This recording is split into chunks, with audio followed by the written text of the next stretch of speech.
That's been giving the coin door a quick wipe, and I've never seen such a nicotine stained machine before. You can see the parts where I've missed it. It's just horrible. I mean, pinball machines are operated in bars and clubs and arcades where people have smoked for decades, and I've never seen one this bad. Right, so the next thing is we've got the board on the bench. We've got a couple of things to deal with. First of all, there was a leaking battery on the game when I bought it, and I took it off. And thankfully, which is probably the biggest positive of this machine so far, the corrosion is very minor. So, just going to clean that up so it doesn't spread. Second thing, we need 2 NV RAMs because at the moment the settings are corrupt because there is no battery. And thirdly, probably quite important right now, is we need to get the test switch working because we can't put this in test mode and find out what's wrong with it. Right, so I've removed the solder resist with a fiberglass pen, and this seems to be the only 2 areas that were damaged. I've probably gone a bit further than I needed to, just want to make sure it's all gone. And then on the back, similar story, not too bad at all.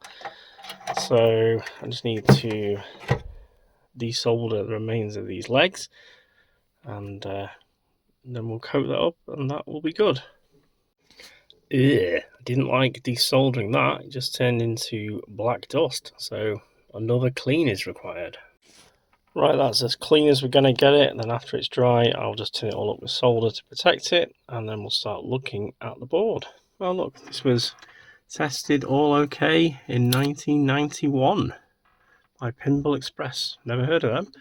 I started pinball repair in 1999, so predates me. Interesting. Anyway, right, let's find out why the test button doesn't work. To do the NV RAM conversion, I'm going to remove the 2 RAM chips and then desolder the sockets and then fit turn pin sockets in, just so they'll make better contact.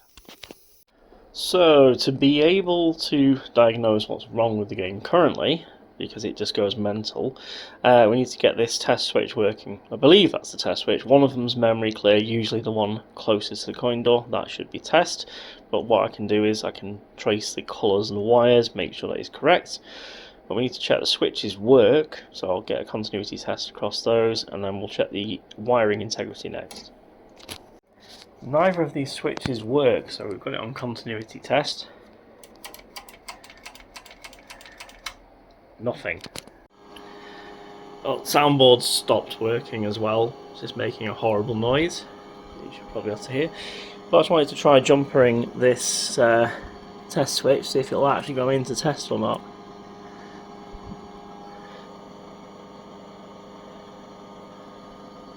The answer is no.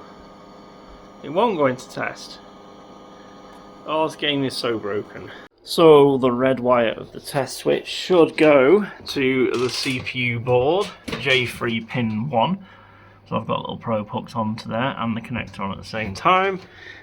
Got my meter connected to both, and it's showing as open circuits. Where is the problem? Is it here on the connector? Let's wiggle the connector. No change. Oh, hang on. What was that then?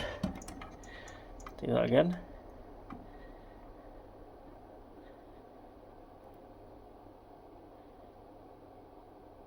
One kilo ohm. Okay, let's put a new pin on that connector and see if that does anything. Right, I've crimped a new pin on just that one, and now we've got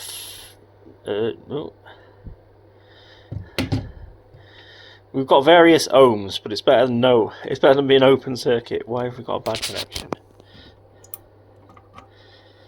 Is there a bad connection down here?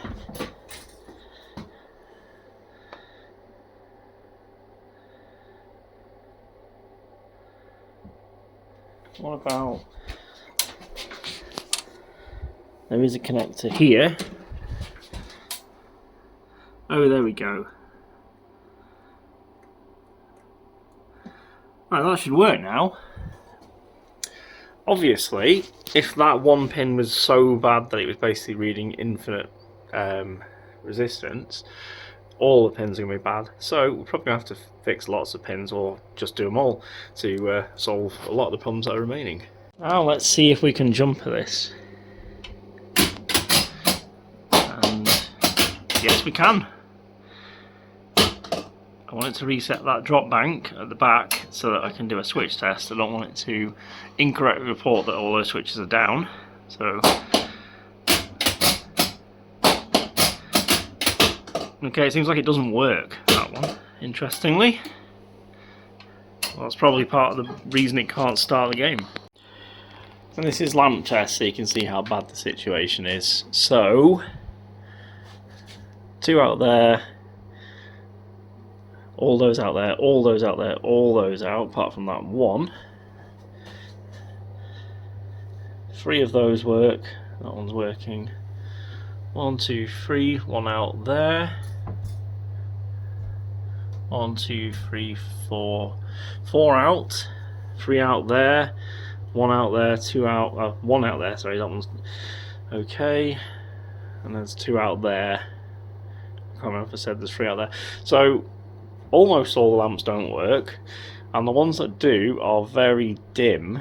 So not only do we have a lamp driver problem most likely, but we also have a power problem, even though we have repinned. We've already done the connectors on the rectifier board, so they should be all good. We've put new connectors on the rectifier board and new pins in the harness, so we should have good voltage.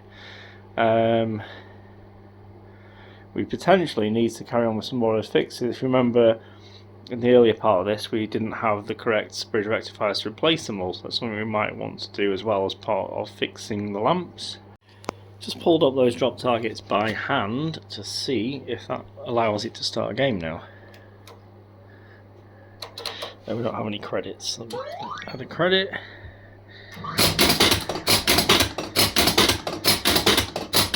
No, it's still not happy.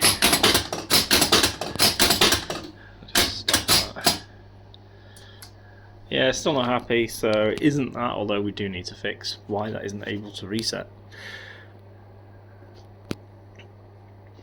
So I just stuck it in test mode, and apart from the bottom display, all displays appear to be working fine.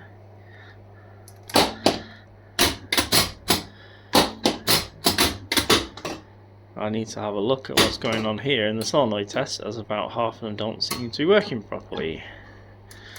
And then lastly, I think that's the switch test, and we're getting number 33, so we can look that up.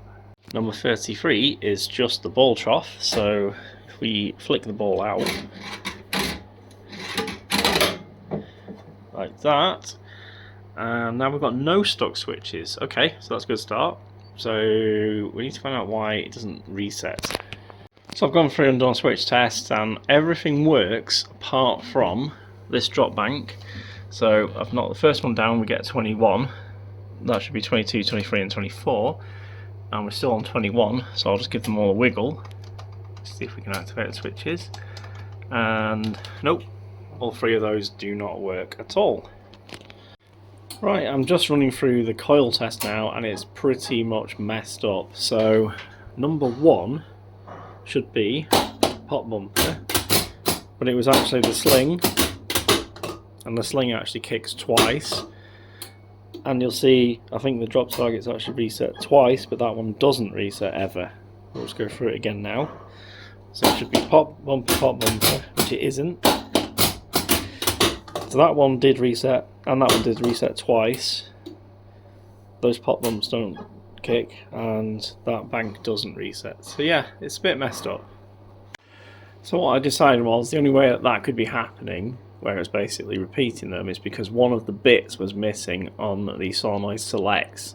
So it was basically repeating through a sequence because one of the upper bits was missing. So I've just gone through and cleaned up that connector there. That's one responsible for solenoid selects. So let's go back into test mode and see if it's any different.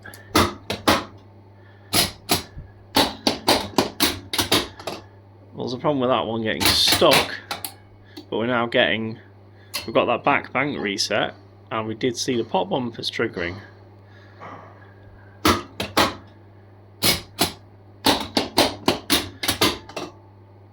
So we need to look at that pop bump at the top. That is jamming. We've got the reset working, and we're going to probably put a new connector and new pins on that connector there.